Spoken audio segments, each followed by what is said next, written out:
Then हमारा next topic है personality.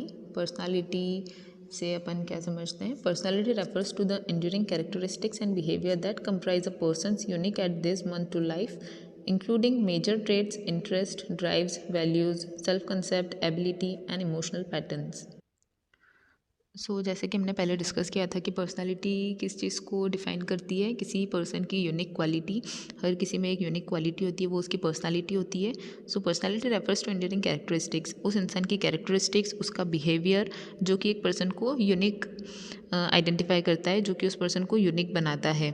जिसमें क्या इंक्लूड हो सकते हैं? हर किसी का इमोशन पैटर्न अलग होता है, हर किसी की एबिलिटीज़ अलग होती है, किसी के कंसेप्ट्स अलग होते हैं, किसी के वैल्यूज़ नॉर्म्स अलग होते हैं, ड्राइव्स, किसी का इंटरेस्ट अलग होता है, किसी की थिंकिंग अलग होती है, किसी के थॉट्स अलग होते हैं। ये सारी चीज़ें होती हैं जो कि किसी इंसान को यूनिक बनाती हैं, किसी इंसान से बाइफरकेट करती हैं, वो उसकी पर्सनालिटी होती है। देन डायमेंशंस ऑफ पर्सनालिटी क्या होती है? 5 तरह की पर्सनालिटी के डायमेंशंस होते हैं। First is extroversion. एक्सट्रोवर्जन मतलब होता है कि हमारी पर्सनालिटी कैसी है? एक्सट्रोवर्ट है, कि बहुत ही खुल के किसी चीज़ को एक्सप्रेस करना, वो होता है एक्सट्रोवर्जन। और एग्रीएबलनेस मतलब क्या हुआ? किसी भी चीज़ को काइंडली ट्रीट करना, किसी चीज़ को बहुत कामली हैंडल करना, वो एग्रीएबलनेस में आता है। Then openness. ओपननेस मतलब क्या? कुछ क्रिएटिव थॉट्स अगर कुछ हैं या कुछ क्रिएटिव ट्रेंड चल रहा है, उस चीज़ को एक्सेप्ट करना, उस चीज़ को अपनी पर्सनैलिटी में इन्वॉल्व करना। और कॉन्शियसनेस मतलब ये होता है कि थॉटफुल होना। कुछ अगर थॉट्स आ रहे हैं माइंड में, क्रिएटिव आइडियाज़ आ रहे हैं, उन चीज़ को अपनी लाइफ में एक्सेप्ट करके और अप्लाई करना। दैन न्यूट्रोटिसिज्म मतलब हुआ इमोशनफुल होना। जैसे अगर कुछ सिचुएशन क्रिएट हुई है, अगर वो सैड है या हैप्पी है, उन चीज़ को ट्रीट करना, उन चीज़ को अपनी पर्सनैलिटी में इन्वॉल्व करना, वो होता है neuroticism. Observation and interview method assessment. Observation और इंटरव्यू मेथड क्या होती है? फर्स्ट है ऑब्जर्वेशन मेथड में क्या होता है? Observation method is prescribe as a method to observe and describe the behavior of a subject, and it involves the basic techniques of simply watching the phenomena until some hunch or insight is gained. Observation method में क्या होता है? अगर हम ऐसा interview जिसे हम observe करके उसकी डिटेल्स लिखते हैं, उसके ऊपर फैक्ट्स तैयार करते हैं। ऑब्जर्वेशन मेथड में ये होता है कि जो पर्सन जो भी वर्क कर रहा है या उसके बिहेवियर को, उसकी वर्क को हम ऑब्जर्व करके टेस्ट करते हैं या उसके ऊपर रिपोर्ट्स बनाते हैं। ये होती है ऑब्जर्वेशन मेथड। ऑब्जर्वेशन मेथड कितनी प्रोसेस में डिवाइडेड है? 3 प्रोसेस में, सेंसेशन, अटेंशन एंड परसेप्शन। अपने सेंस ऑर्गन्स क्या होता है? Ears, eyes, nose etcetera. इन सेंस ऑर्गन्स के थ्रू हम उसे सेंसेशन करेंगे, उन सेंसेस के थ्रू हम उसे ऑब्जर्व करेंगे। उसकी फ़िज़िकल अलर्टनेस, उसकी फ़िज़िकल एक्टिविटीज़ क्या हैं, उसका बिहेवियर कैसा है या वो कैसे वर्क कर रहा है, उसका बॉडी स्ट्रक्चर कैसा है या उसका पोस्चर कैसा है, उसका गेस्चर कैसा है, उसके डील करने का तरीका कैसा है, वो उसका कम्युनिकेशन कैसा है। इन सारी चीज़ों से हम उसे ऑब्जर्व करेंगे। देन अटेंशन, इन सारी चीज़ों के ऊपर अटेंशन करेंगे, इसको हम कंक्लूड करेंगे, इसके ऊपर रिपोर्ट्स तैयार करेंगे उसकी। ये होता है अटेंशन। देन लास्ट में आता है perception. Perception comes last in the concern with interpretation of sensory reports. Perception में हम उसका ऊपर उसके इंटरप्रेट करेंगे कि उसकी जो भी डिटेल्स हमने फॉर्म की हैं उसमें क्या मिस्टेक्स हैं या क्या पॉजिटिव पॉइंट्स हैं, उसको परसेप्शन, उसके ऊपर हम उसका व्यू बनाएंगे, उसका नज़रिया हमारा कैसा है उसके ऊपर, ये प्रिपेयर करेंगे हम। तो observation method in 3 main headings में कवर हो जाती है। देन ऑब्जर्वेशन कितने टाइप्स की हो सकती हैं? और structured observation, unstructured observation. Structured observation मतलब क्या? जो कि पहले से ही प्री प्लान्ड है, स्ट्रक्चर्ड है, सिस्टमेटिक है, वो ऑब्जर्वेशन स्ट्रक्चर्ड ऑब्जर्वेशन हुई। और अनस्ट्रक्चर्ड ऑब्जर्वेशन मतलब क्या? जो कि प्लान नहीं है, जिसका कोई पहले से हमने कुछ प्लानिंग नहीं कर रखी है, जिसका कोई प्रॉपर ऑर्गेनाइजेशन नहीं है, ये अनस्ट्रक्चर्ड ऑब्जर्वेशन हुई। और participant and non participant observation मतलब क्या हुआ? वो ऑब्जर्वर जो कि ऑर्गेनाइजेशन में पार्टिसिपेट कर रहा है, उसी चीज़ का पार्ट है, उसी ग्रुप का पार्ट है, वो पार्टिसिपेंट ऑब्जर्वेशन हुई। और नॉन पार्टिसिपेंट ऑब्जर्वेशन मतलब क्या हुआ? कि वो ऑब्जर्वर जो कि ऑर्गेनाइजेशन का पार्ट नहीं है या उस ग्रुप में पार्टिसिपेट वो नहीं कर रहा है, वो नॉन पार्टिसिपेंट ऑब्जर्वेशन हुआ। और डायरेक्ट और इनडायरेक्ट ऑब्जर्वेशन मतलब क्या? डायरेक्ट ऑब्जर्वेशन मतलब ये कि जो ऑब्जर्वर है वो डायरेक्टली ऑब्जर्व कर रहा है उस सब्जेक्ट को या उस इंटरव्यू को, कि वो कैसे वर्क कर रहा है, वो डायरेक्टली उसके फैक्ट्स और बना रहा है रूल्स। और इनडायरेक्ट ऑब्जर्वेशन मतलब क्या हुआ? कि वो जो ऑब्जर्वर है उसने मीडिएटर रखा है या कोई बीच में उसके है जो उसकी रिपोर्ट्स या उसके जो भी डिटेल्स हैं वो फॉर्म करके और फिर ऑब्जर्वर को दे रहा है, तो ये इनडायरेक्ट ऑब्जर्वेशन हुआ। और कोवर्ट ऑब्जर्वेशन मतलब क्या, कि जो इंटरव्यू है उसे पता नहीं है कि उसको कोई ऑब्जर्व कर रहा है या उसका इंटरव्यू लिया जा रहा है, ये अंडर कवर होता है, वो कोवर्ट ऑब्जर्वेशन हुआ। और ओवर्ट ऑब्जर्वेशन मतलब जो इंटरव्यू को ऑलरेडी पता है कि हाँ उसको कोई ऑब्जर्व कर रहा है या उसे कहीं से उसके ऊपर वॉच रख रहे हैं या उसे देखा जा रहा है, उसे ऑब्जर्व किया जा रहा है, ये ओवर्ट ऑब्जर्वेशन हुआ। मेथड है interview method assessment. Interview is a method of personality assessment in which the interview has the answer the questions asked by professional. In a structured or unstructured fashion, some therapists note down the answers of the interview in a survey process. This type of interview is unstructured in manner and moves naturally. Interview वो method होती है personality assessment की जिसमें interview को answer करना होता है एक प्रोफेशनली पर्सन जो है उससे क्वेश्चंस कर रहा है रिगार्डिंग टू देयर इंटरव्यू, तो उसको आंसर करना होता है बहुत अच्छे से जो भी वो उसके क्वेश्चंस कर रहा है इन अ स्ट्रक्चर्ड और अनस्ट्रक्चर्ड फैशन. स्ट्रक्चर्ड और अनस्ट्रक्चर्ड फैशन में मतलब उसको प्रॉपरली आंसर करना होता है उस चीज़ को. Some therapist note down the answers of the interview in a survey process.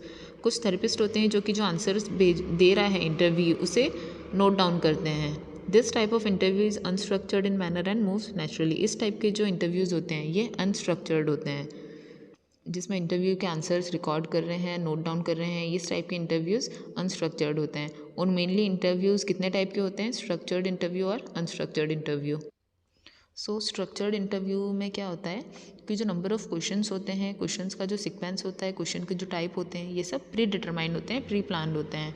As it is इनका जो आंसर्स होता है वो भी एज एक्सपेक्टेड स्पेसिफिक होता है कि इन लोगों ने पहले से ही स्ट्रक्चर्ड कर रखा है, पहले से ही प्लान प्रिपेयर किया हुआ है, पहले से ही डिटरमाइन किया हुआ है कि हमें किस टाइप के क्वेश्चंस पूछना है, क्वेश्चंस का सीक्वेंस क्या है, क्वेश्चंस के नंबर कितने हैं और उनके क्वेश्चंस के जो आंसर्स हैं वो भी स्पेसिफिक हैं. इस टाइप के इंटरव्यूज़ मोस्टली क्वांटिफिकेशन के लिए होते हैं और ये सारे इंटरव्यूज़ कहाँ पे होते हैं जनरली इंडस्ट्रियल साइकोलॉजिस्ट एरियाज़ में. इंडस्ट्रीज़ के लिए अगर कोई हायरिंग हो रही है, कोई एम्प्लॉयज़ कोई जॉब के लिए अगर वैकेंसी हुई है तो ये सारे इंटरव्यूज़ वहाँ पे स्ट्रक्चर्ड इंटरव्यूज़ इंडस्ट्रियल फील्ड में ज़्यादा होते हैं. देन अनस्ट्रक्चर्ड इंटरव्यूज़ में क्या होता है, अनस्ट्रक्चर्ड इंटरव्यू में ऐसे होता है कि किसी क्वेश्चंस का स्पेसिफिक नंबर फिक्स्ड नहीं है, वो चीज़ प्री डिटरमाइन नहीं है, प्री प्लान नहीं है.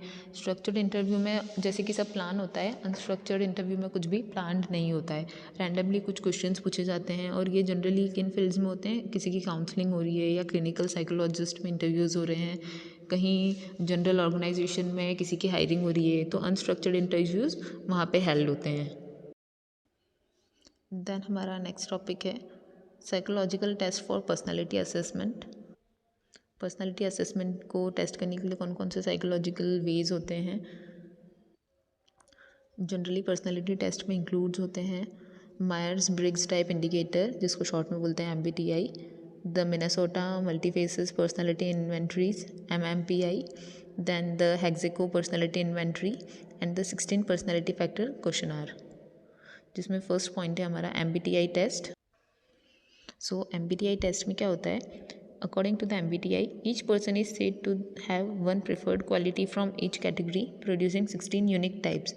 The MBTI emphasizes the value of naturally occurring differences.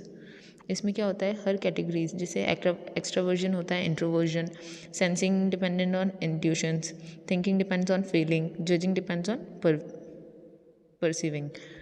सो ये जो सारे कैरेक्टर्स हैं इनकी 6 अलग यूनिक टाइप्स हैं. MBTI मेथड्स में ये डिफ़ाइन किया गया है कि ये जो हैं इनके 16 यूनिक.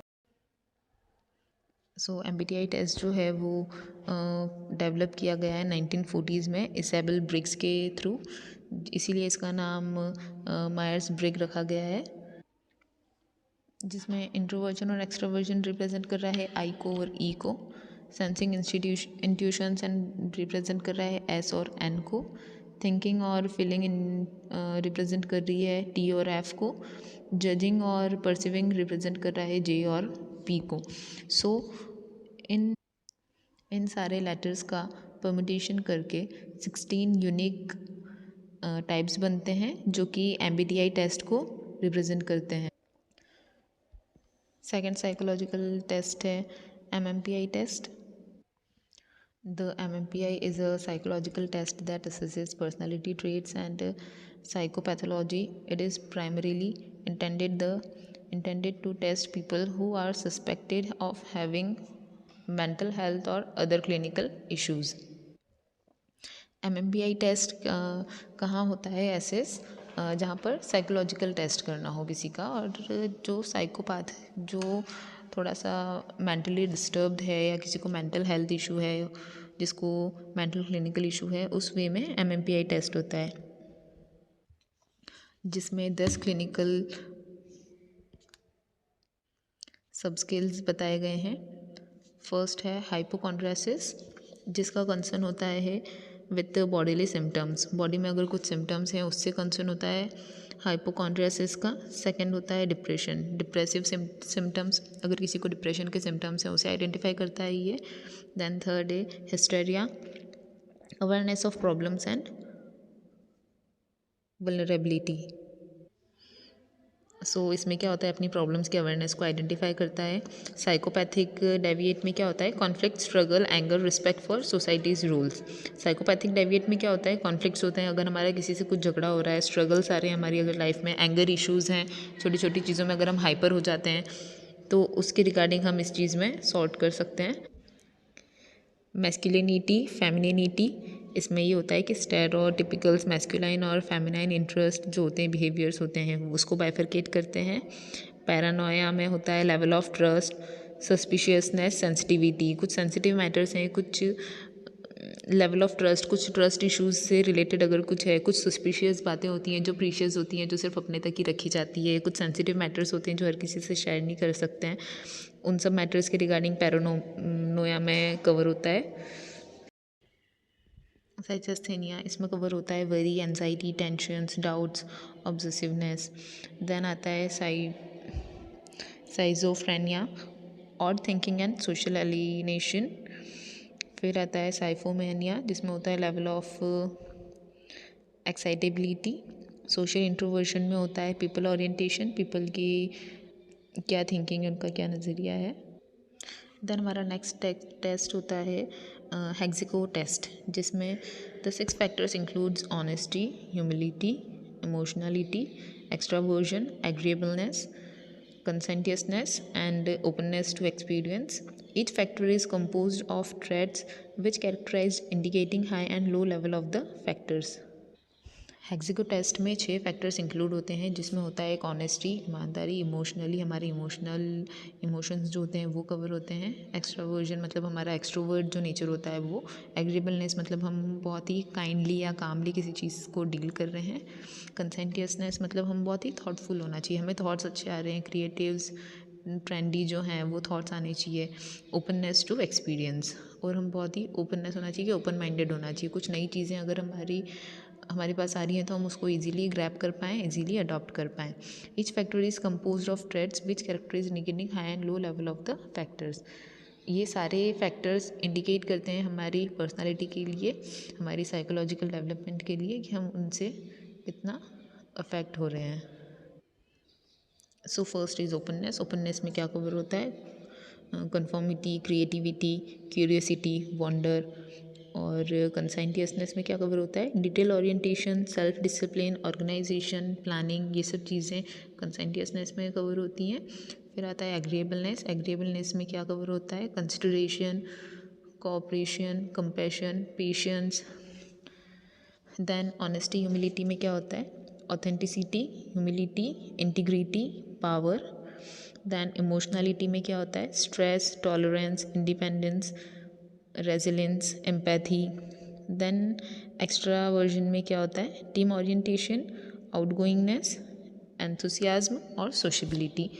सो ओपननेस में क्या होता है, ओपननेस में क्या होता है, हमारे थॉट्स बहुत क्रिएटिविटी होना चाहिए, हमारे थॉट्स में क्रिएटिवनेस होना चाहिए, कन्फर्मिटी होना चाहिए। कुछ चीज़ अगर हम क्रिएटिव भी अडॉप्ट कर रहे हैं तो उसमें कन्फर्मेशन होना चाहिए।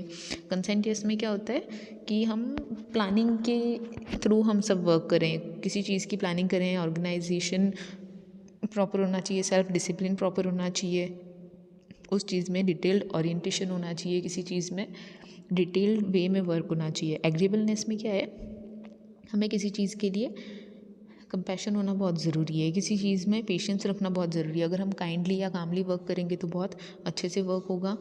देन ऑनेस्टी ह्यूमिलिटी में क्या होता है, authenticity, humility, integrity and power. Honesty humility में क्या होता है कि हम बहुत ईमानदारी से वर्क करें, हमारी पावर जो है उसका अच्छे से यूज़ करें। देन इमोशनलिटी में क्या होता है, स्ट्रेस टॉलरेंस बहुत अच्छे से होना चाहिए हमें। इमोशनली अगर कोई हमें हाइपर हो रहा है तो हमको उसको कैसे डील करना है।